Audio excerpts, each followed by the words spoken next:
अस्सलाम वालेकुम बच्चों, आप सब पर अल्लाह ताला की सलामती हो, रहमत हो और बरकत हो। आज का लेक्चर स्टार्ट करते हैं। आज आपका पेज नंबर 7 है। इसके ऊपर आपका टेबल है some elements and radicals with the symbols and common valencies. आपने इसमें से याद करना है ये सारे का सारा टेबल, लेकिन इसको अंडरस्टैंड भी करना है। ये आपका एमसीक्यूज आएगा, आता है और आता था और आता रहेगा, तो इसको आपने इग्नोर नहीं करना, इसको आपने अंडर एस्टिमेट नहीं करना। ठीक है, अब इसके ऊपर हमारे पास जो है ना वो काफ़ी सारे एलिमेंट्स हैं, उनके आगे उनके सिंबल्स भी हैं और उनके आगे उनकी वैलेंसीज भी हैं। हमने प्रीवियस लेक्चर में वैलेंसी की डेफिनेशन पढ़ी थी।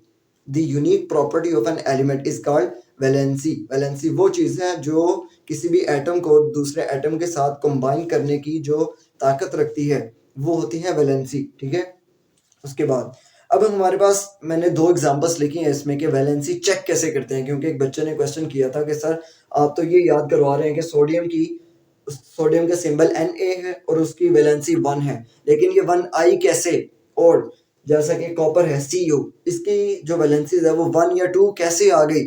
उसके बाद बोरोन है B, इसकी 3 वैलेंसी कैसे आ गई, हमें बताएं। तो ये मेरा बेटा आपके सामने थोड़ा सा डिजाइन एटम्स का डिज़ाइन किया आपको सिखाने के लिए, आपको समझाने के लिए, तो आपने इसको अंडरस्टैंड करना है। ठीक है, आपके लिए दो एग्जांपल्स लिखी हैं, किस किस की?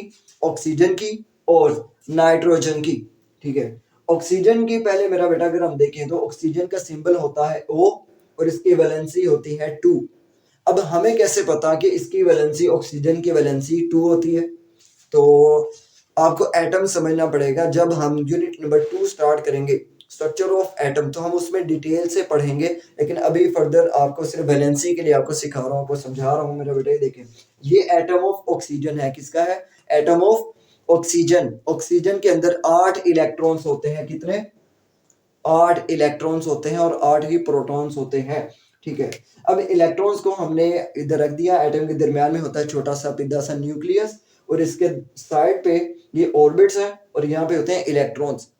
अब कैसे पता चलेगा कि 2 इसकी वैलेंसी है?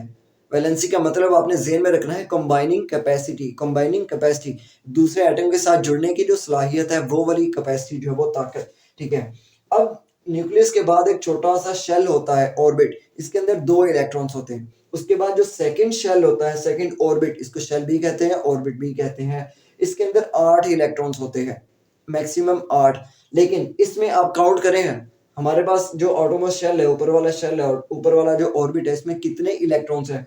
1 2 3 4 5 6। हमारे पास तो कितने इलेक्ट्रॉन्स की कमी है? 2 इलेक्ट्रॉन्स की कमी है। अब ये जो एटम का कंप्लीट, जो ऊपर वाला ऑर्बिट है, इसको कंप्लीट होने में 2 इलेक्ट्रॉन्स की कमी है, वो ही वैलेंसी कहलाएगी ऑक्सीजन की। वो क्या कहलाएगी? ऑक्सीजन की वैलेंसी। उसके बाद इधर आए, नाइट्रोजन की तरफ देखें, थोड़ा सा इधर आए, इधर ये देखें, नाइट्रोजन की वैलेंसी है हमारे पास। आप अगर अपनी बुक में देखें 3 है उसकी वैलेंसी। वो कैसे?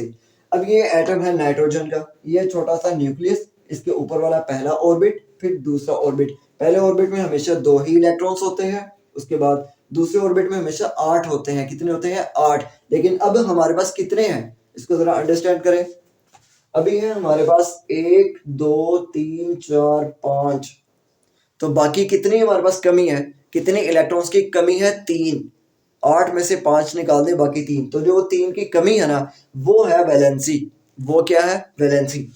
ठीक है, इसके अलावा मेरा बेटा जितने भी एलिमेंट्स हैं, उनके आगे सिंबल्स हैं और उनके आगे उनकी वैलेंसीज है। तो आप सब बच्चे ये तब आप कर पाओगे जब हम यूनिट नंबर 2 पढ़ेंगे, स्ट्रक्चर ऑफ एटम पढ़ेंगे, तब आप ये सब के सब एटम्स जो हैं, सब के सब एलिमेंट्स जो हैं, इनके आप स्ट्रक्चर बनाकर इनके वैलेंसीज को चेक भी करेंगे।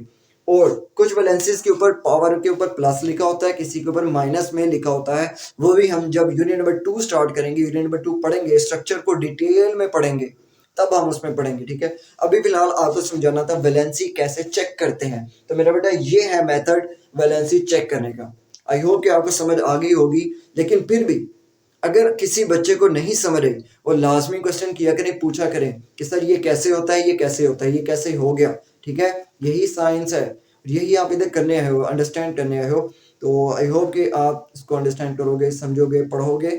और मेरा बेटा रट्टे ना लगाया करें, अपनी बुक से डेफिनेशन एक दफ़ा पढ़ के उसको कॉन्सेप्ट को भी ज़हन में लाया करें, ताकि आप कॉन्सेप्चुअल स्टडी हो और आप आगे बोर्ड में अच्छे नंबर ले सके उसके बाद यूनिवर्सिटी में भी जाने के लिए आप ई कैट एम कैट की एग्ज़ाम अच्छे तरीके से दें।